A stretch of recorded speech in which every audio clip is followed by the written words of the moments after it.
हूँ। इस चित्र को गौर से देखिए। प्रश्न चिन्ह बने इस आकृति में हमें 7 बिंदु नजर आते हैं। इन 7 बिंदु को 7 नक्षत्र माना जाता है। इन्हें सप्त ऋषि मंडल के नाम से जाना जाता है। ये सप्त नक्षत्र सप्त ऋषियों को दर्शाते हैं। इस प्रश्न चिन्ह के अंतिम भाग से शुरुआत करते हैं। यहाँ से पहले बिंदु को मरीचि ऋषि के नाम से जानते हैं। उसके बाद में जो बिंदु है वो कहलाते हैं ऋषि वसिष्ठा। ऋषि वसिष्ठा की बाईं ओर आपको एक छोटा बिंदु नजर आएगा। ये बिंदु ही है अरुंधति। ऋषि वसिष्ठा के बाद आते हैं ऋषि अंगीरसा। फिर आते हैं ऋषि अत्रि। फिर दाईं ओर की तरफ मुड़ते हुए जो बिंदु आता है वो है ऋषि पुलस्त्य। उसके बाद आते हैं ऋषि पुलह और फिर ऋषि क्रतु। ऋषि पुलह और क्रतु के अंतर को 5 गुना मिलाकर नीचे की तरफ आएंगे तो वहां बसे हैं ध्रुव नक्षत्र। सदा उत्तर में रहने की वजह से उसे ध्रुव नक्षत्र कहा जाता है। इंग्लिश में हम इसे नॉर्थ स्टार के नाम से जानते हैं। बाल्यावस्था के ध्रुव नक्षत्र अगर उत्तर में बसे हैं तो वृद्धावस्था के अगस्त्य नक्षत्र दक्षिण में बसे हैं।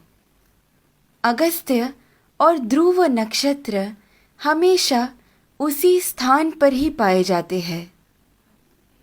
इन दोनों के बीच में मौजूद आकाश गंगा सतत घूमती रहती है।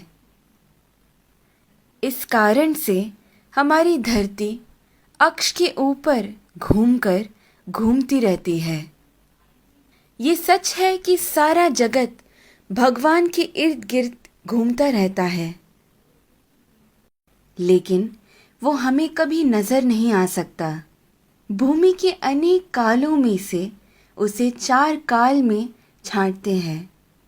ऊपर नजर आ रहा पीठ के बल सोया हुआ प्रश्न चिन्ह के आकार में बना हुआ सप्त ऋषि मंडल हमें वसंत ऋतु में ठीक ऐसे ही नजर आता है। आगे बढ़ते हुए शिशिर ऋतु यानी ठंड के मौसम में हमें सप्त ऋषि मंडल ऐसे नजर आता है। फिर शरद ऋतु में जब सारे पत्ते झड़ने लगते हैं तब सप्त ऋषि मंडल हमें ऐसे पीठ के बल सोया हुआ प्रश्न चिन्ह के आकार में नजर आता है। और फिर ग्रीष्म ऋतु यानी गर्मी के मौसम में हमें सप्त ऋषि मंडल ऐसे शीर्षासन कर रहे प्रश्न चिन्ह के आकृति में नजर आता है। चाहे जो भी हो, जब हम ये सारे प्रश्न चिन्हों को एक साथ में देखते हैं, हमारे सामने एक विशेष आकृति हमें बनता हुआ नजर आता है। वही कहलाता है हमारा स्वस्तिक। स्वस्थ का मतलब है आरोग्यवान।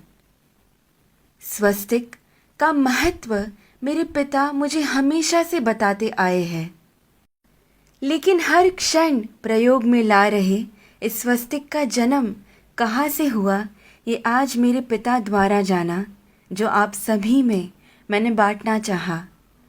ध्रुव नक्षत्र को देखते हुए हमें ये मालूम होता है कि हम पूरी जिंदगी जिस दिशा की ओर बहते जा रहे हैं वही है उत्तर दिशा। इसीलिए शायद हमारी भूमि पर भी दक्षिण में अधिक जल है और उत्तर की ओर अधिक ज़मीन है। इस विषय को इतनी सुंदरता से वीडियो के रूप में बनाकर आप सभी को समझाने का श्रेय जाता है मुक्ता जी को। धन्यवाद तत्परा अहोरात्र।